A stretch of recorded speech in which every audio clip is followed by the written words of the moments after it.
আসসালামু আলাইকুম, কেমন আছেন সবাই? আজকে আমি একটা মেশিন নিয়ে এসেছি, ইটিফায়ার H5।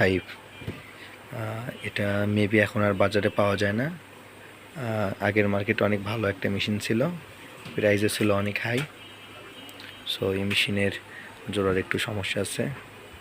আমরা যদি মেশিনটা দেখি, H5 মডেলটা, এটা মেশিনটা অন হলো, ডিসপ্লে ব্রাইটনেস বাড়াই দিছি, তারপর একটু কম কম।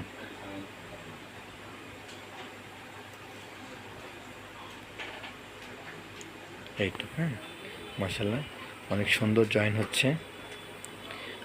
মেশিনটা মনে হয় না আর পাওয়া যায়, তবে অনেক ভালো একটা মেশিন।